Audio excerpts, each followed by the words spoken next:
l'entrepreneuriat communautaire, le directeur général de l'APEC s'est rendu ce matin au camp de la gendarmerie Paspanga. Lors de cette visite, le directeur général de l'APEC a invité les gendarmes à souscrire au programme de l'entrepreneuriat communautaire. Les précisions dans ce journal. Et puis, bureau burkinabé du droit d'auteur, le paiement des droits de février débute le jeudi 29 février prochain. Le montant global des droits s'élève à plus de 161 millions de francs CFA. L'annonce a été faite ce matin, élément à suivre dans ce journal. Mesdames et messieurs, bonsoir et bienvenue à ce rendez-vous consacré à l'actualité sur Savane TV. Les responsables de l'Agence pour la promotion de l'entrepreneuriat communautaire étaient ce matin au camp de la gendarmerie Paspanga à Ouagadougou. Ils sont allés échanger avec les pandos sur l'actionnariat populaire et les inviter à adhérer à cette initiative. Retour justement sur cette visite avec Sidiki Kabri. C'est une visite qui s'inscrit dans le cadre des programmes d'activité de l'APEC. Il s'agissait pour les responsables de l'APEC de sensibiliser et d'expliquer aux gendarmes les avantages qu'offre la souscription à l'actionnariat populaire. Ça rentre dans notre vision d'être plus proche de la population, surtout l'armée, parce que nous avons remarqué que ces gens veulent souscrire, ils n'ont pas cette disponibilité pour venir s'allier, passer toute la journée chez nous pour souscrire.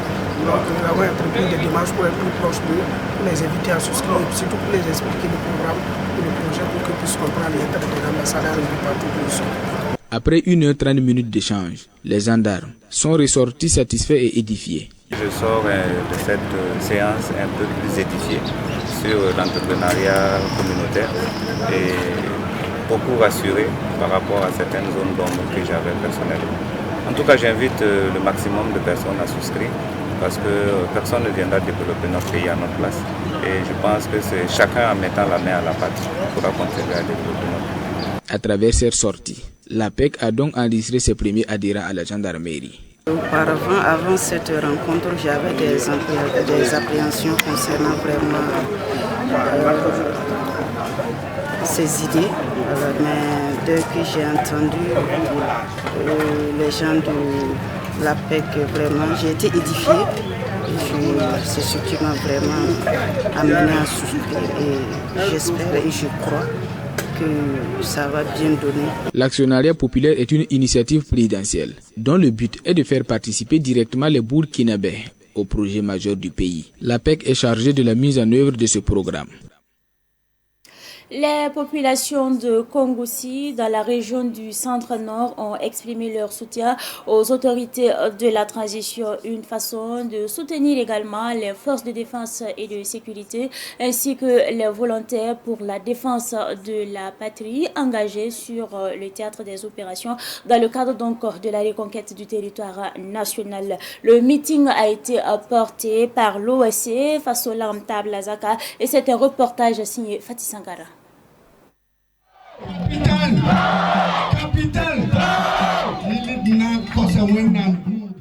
À l'appel de la veille citoyenne et de l'OSC face au Laramtab Lazaka, les populations de Kongoussi se sont mobilisées. Elles ont réaffirmé leur ferme engagement à faire front derrière la transition. Je souhaite une bonne cohésion sociale à toute la communauté de Kongoussi. Nous disons à la jeunesse de se réunir pour soutenir la transition, car c'est cette transition qui peut nous faire sortir même de notre souffrance. Depuis les années 1960, le Burkina Faso souffre. Soutenir cette transition sous le grand leadership du capitaine Ibrahim Traoré, président du Faso, est devenu aujourd'hui un facteur de rapprochement entre les peuples, les filles et fils de la localité,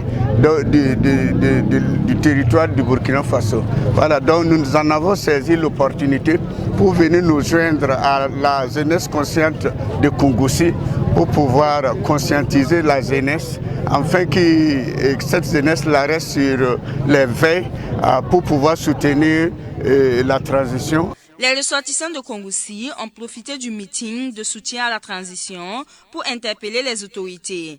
ils demandent plus de sécurité. Un message qui sera transmis aux autorités, rassure le secrétaire général de Faso Laramtable Azaka. Il y a le chef de Ratenga qui m'a approché en me disant qu'à notre retour, de véhiculer un message à l'endroit du gouvernement et plus précisément le capitaine Ibrahim Traoré, que lui, dans sa communauté, tous les villages de son royaume sont déguerpis et qui se trouvent aujourd'hui à Kongoussi dans une situation de PDI, devraient davantage pour qu'ils puissent regagner librement leur terre natale.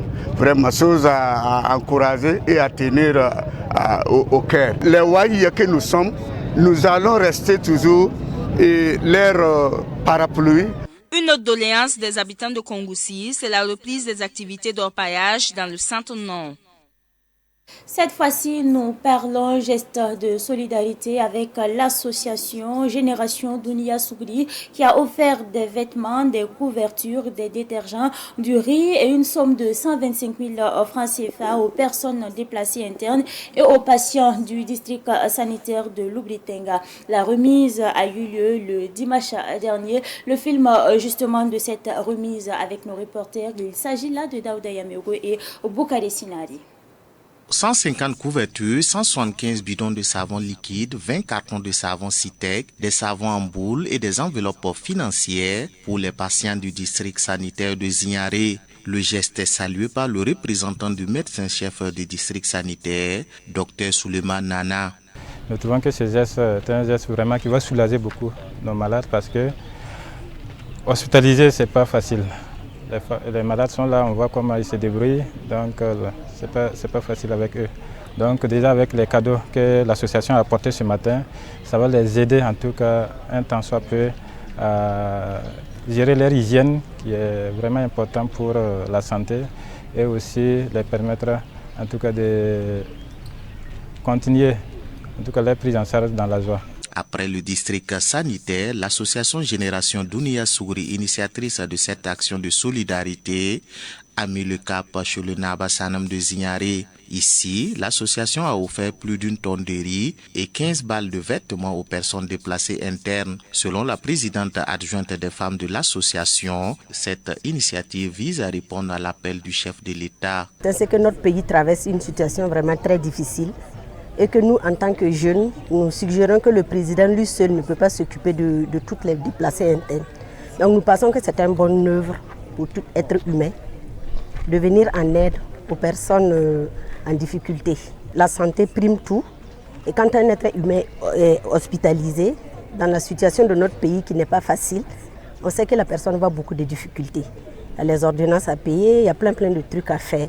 Donc nous suggérons que c'est vraiment important de venir en aide à ces personnes qui ne jouent pas de la joie que nous vivons dehors.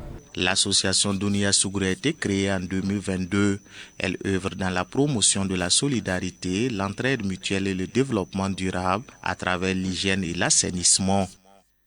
Après ce reportage sur l'association Génération Dunia Sougri, nous parlons du directeur général de la société burkinabé de télédiffusion SBT qui a rendu une visite de courtoisie à Savane Media. Il a été reçu par le PDG du groupe Savane Aboubakar Zida dit Sidnaba et le directeur général de Savane Media Charlemagne Abissi. Ils ont échangé sur le renforcement du partenariat dans l'offre des services de télévision. C'est un reportage signé Samuel Moko. Le partenariat entre la société burkinabé de télédiffusion SBT et les éditeurs de services de télévision permet aux téléspectateurs de recevoir des contenus de qualité dans leur poste téléviseur. Cette qualité peut s'améliorer à travers le renforcement du partenariat entre producteurs et diffuseurs de services de télévision, selon le directeur général de la SBT.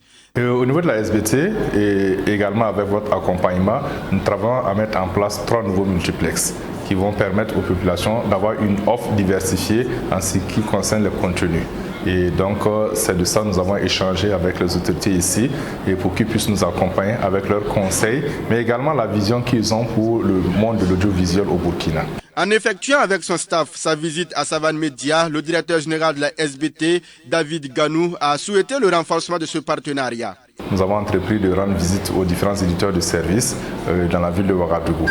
Et il faut dire qu'un éditeur de services et le diffuseur de services, c'est deux frères siamois. Donc nous sommes juste venus voir notre bras opérationnel dans ce quartier, afin d'échanger sur la collaboration que nous avons avec eux. La SBT, en fait, nous transportons les signaux de Savane TV. On voulait s'assurer de la qualité de ce transport-là, afin de favoriser une bonne écoute et une bonne vision au niveau de vos téléspectateurs. Au cours de cette visite, le staff de la SBT a fait le tour des services de Savane Média, des studios à la rédaction et échangé avec le PDG Boubacar Zidadi Sidnaba et le directeur général Chalmaï Abissi. CA Trans ou encore la compagnie Abdoul Transport est une société de transport reconnue en Côte d'Ivoire. Elle est spécialisée dans le transport terrestre des personnes et des biens. Cette société de transport dessert plusieurs villes de la Côte d'Ivoire telles que Abidjan, San Pedro et bien d'autres. Quelle est justement la particularité de CA Trans? La réponse dans ce public reportage que nous propose Pakis Bamaliam Ouitraoukou.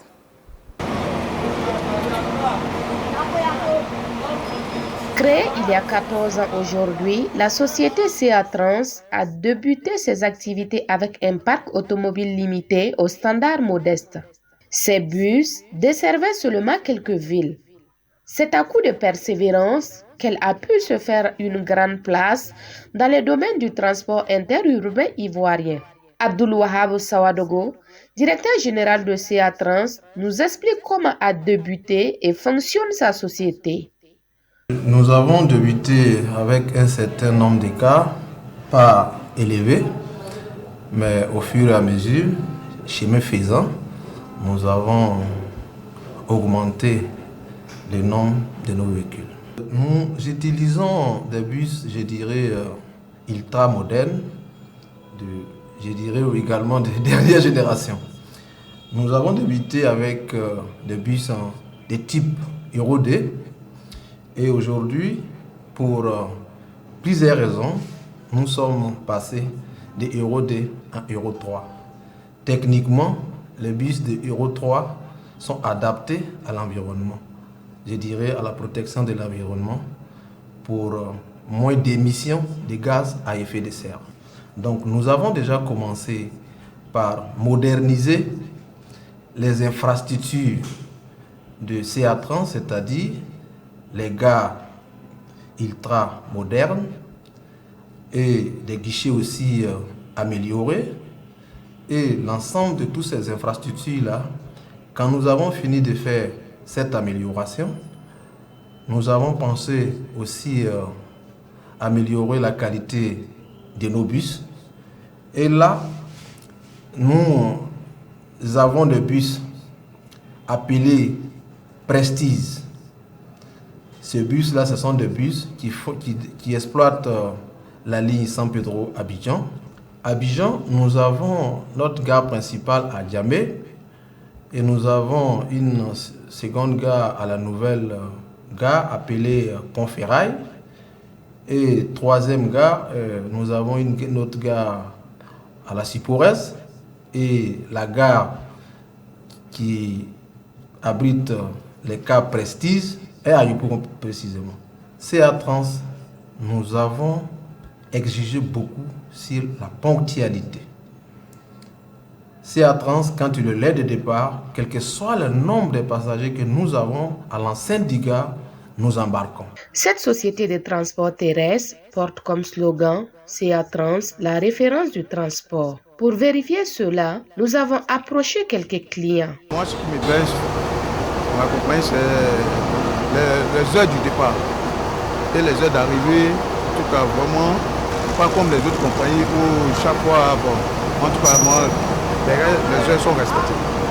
Et elle est confortable aussi. Quand vous êtes au bord du véhicule, bon, moi, ce qui m'a attiré à CA Trans, c'est, bon, je peux dire la ponctualité. S'ils ont dit à telle heure on démarre à 7 heures, et puis ils sont accueillants, le personnel est au top. Au niveau du confort, la clim elle est bonne, il y a les toilettes, et puis c'est accueillant. on nous sert à manger, à déjeuner. En tout cas, moi, ça m'a plu. C'est le premier cas que je suis montée, puis m'ont donné à déjeuner, tout ça. En tout cas, ça m'a plu. Selon les statistiques dévoilées en octobre 2023 par le ministère des Transports, à l'occasion de la journée africaine de la routière, il est enregistré en moyenne par an plus de 500 accidents de la route en Côte d'Ivoire. CA Trans est sensible à la sécurité de sa clientèle. C'est pourquoi sa politique sécurité porte sur la formation continue du personnel et les contrôles.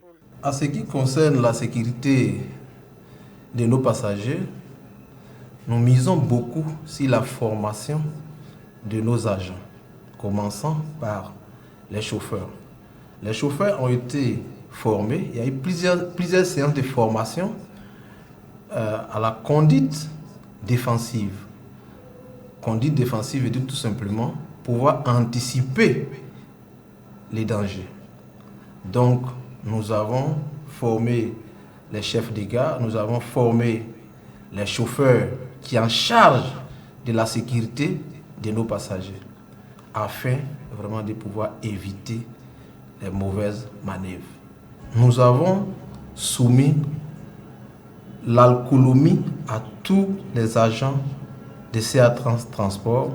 Nous avons misé sur les machinistes, c'est-à-dire les chauffeurs qui sont sur les trajets matin, midi et soir. Donc un chauffeur, avant de pouvoir emprunter le bus, il est immédiatement soumis à l'alcotest afin de déterminer le taux de l'alcool s'il en consomme. Nous avons des assistantes voyage dans ces bus-là pour assister tous les passagers. Et nous offrons des collations lors du trajet et nous communiquons tous les gestes et mouvements du parcours à nos clientèles à bord du véhicule. CA Trans a pour ambition d'augmenter sa flotte automobile et de servir de nouvelles villes à l'intérieur et à l'extérieur de la Côte d'Ivoire. Des projets que le directeur général Abdoul Wahab Sawadogo nous détaille. Nous voulons aller vers l'ouest, c'est-à-dire la ville de Mans, ainsi que Djekoué, Diglo et autres. Nous souhaitons exploiter la ligne Guinée-Côte d'Ivoire, la ligne Burkina-Côte d'Ivoire, Mali également, ainsi que le Ghana. Ça fait partie de nos projections dans les années à venir. En attendant la réalisation des futurs projets, la compagnie Abdoul Transport tente de relever les défis de maîtriser l'activité du transport interurbain sur la ligne Abidjan-San Pedro. Retour au Burkina Faso pour parler des membres du bureau burkinabé du droit d'auteur qui peuvent désormais passer à la caisse à partir du jeudi prochain. Au cours d'une conférence de presse, le directeur général du BBDA a souligné que le montant total à repartir est de plus de 161 millions de francs CFA. La conférence de presse a eu lieu ce matin en présence de notre reporter Jamil Farama. Le montant des droits d'auteur collectés par le bureau burkinabé du droit d'auteur BBDA a connu une augmentation de 8% cette année. Il passe de 148 millions en 2023 à 161 millions de francs CFA en 2024. Pour cette première répartition, il y a 3467 bénéficiaires. Celui qui bénéficie du plus gros montant a 4 600 000 francs CFA. Le bénéficiaire du plus petit montant se contente de 3 600 francs CFA. Ce montant qui sera perçu par les 2434 bénéficiaires s'élève à 154 136 781 francs CFA, soit 96% du montant total réparti pour le mois de février 2024. La collecte de ces droits d'auteur a été faite sur les droits de reproduction mécanique des œuvres musicales, les droits de reproduction de reprographie des œuvres éditées, de rémunération pour copie privée des œuvres éditées et sur les droits au titre des téléchargements des œuvres musicales. Ce paiement concerne également les droits en instance depuis 2020. Nous allons mettre en paiement les droits en instance qui représentent les droits répartis antérieurs, c'est-à-dire des années 2020, 2021, 2022 et 2023, dont les bénéficiaires ne se sont pas présentés pour le paiement. Ce montant global est de 450 392 822 francs CFA. En somme, pour la répartition de février 2024, c'est un montant total de 604 529 603 francs CFA qui sera mis en paiement. Pour améliorer sa recette, le BBDA envisage des opérations de rémunération avec les nouvelles plateformes de téléchargement des œuvres. Le BBDA tient chaque année 3 répartitions et pour cette première répartition des droits d'auteur, le paiement débute ce jeudi 29 février. Dans l'actualité de ce soir, nous parlons également de la toute première édition du festival Les Mélodies du Nord, Festim Nord, qui a pris fin le week-end dernier à Wayouria. C'est un festival organisé par l'association Tous pour la Culture au Nord, une association qui a justement décidé de promouvoir la paix dans la région du Nord. Yacouba Kiamtouri.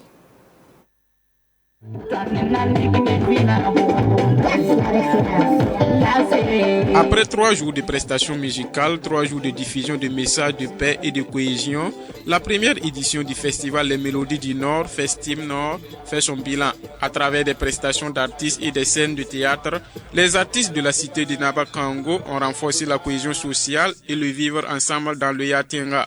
Une initiative de l'association Touche pour la Culture au Nord qui travaille à la promotion de la paix au Burkina Faso. Actuellement, le pays a besoin de ses fils.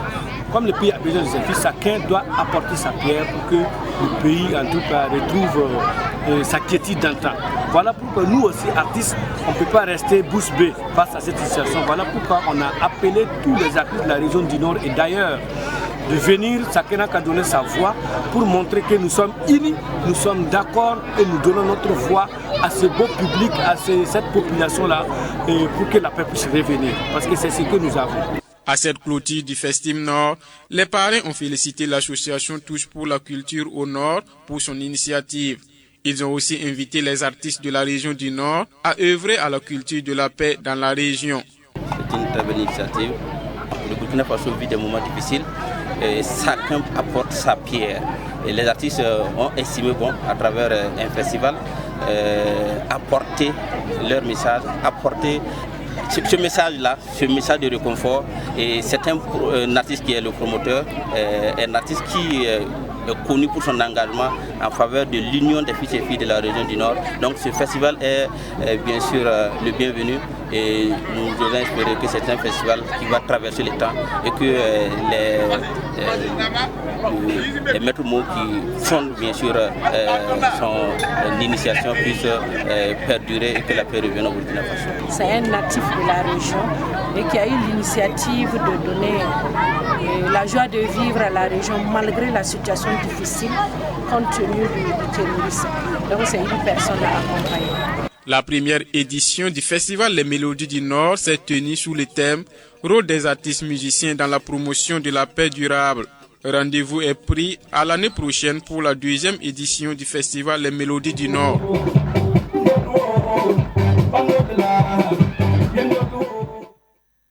Musique toujours, Princesse Seiba Maba, âgée de 6 ans, est la plus jeune artiste du Burkina Faso. C'est une artiste qui prépare son opus.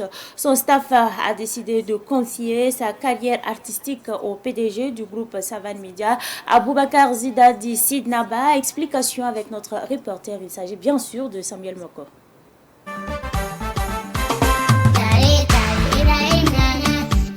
Le staff de l'artiste chanteuse Princesse Seiba Maba est venu d'abord exprimer sa reconnaissance au PDG de Savan Media pour son engagement à la promotion de la culture burkinabé. Mais le but ultime pour le staff était de confier la carrière de l'artiste âgé de 6 ans au PDG Aboubakar Zida d'Issidnaba. Aboubakar Zida d'Issidnaba, bon, depuis qu'on est petit, on le connaît, c'est notre papy. Donc, on a voulu venir demander des conseils et des soutiens aussi pour que comment il peut mettre en lumière la petite fille qui a chanté pour toute la nation. Le PDG de Savane Média, Aboubakar Zida d'Issidnaba, a prodigué des conseils au staff de l'artiste chanteuse qui fait la classe de CP2, une native de la ville de Sia. Il y a un travail qui doit être entouré de ça. Sinon, je ne dirais pas c'est très facile. C'est plus seulement que la tête monte. Bon, l'école va tomber, le reste, pourtant, elle doit assumer tout, l'école et son art aussi.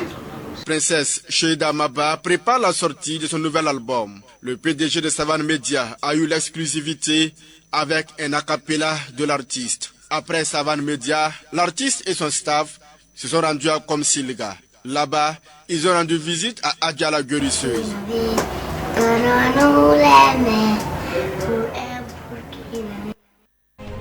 Tout au long de votre vie, vous n'avez jamais aucun moyen de vérifier que les décisions prises sont les meilleures. Alors balayez les regrets et soyez fiers. Oui, soyez fiers de tout ce que vous avez décidé de vivre, de construire et d'aimer. C'est tout pour cette édition du soir que j'ai pris d'ailleurs du plaisir à vous présenter. Merci à vous pour votre constante fidélité. Excellente suite en compagnie bien sûr des programmes de Savane TV.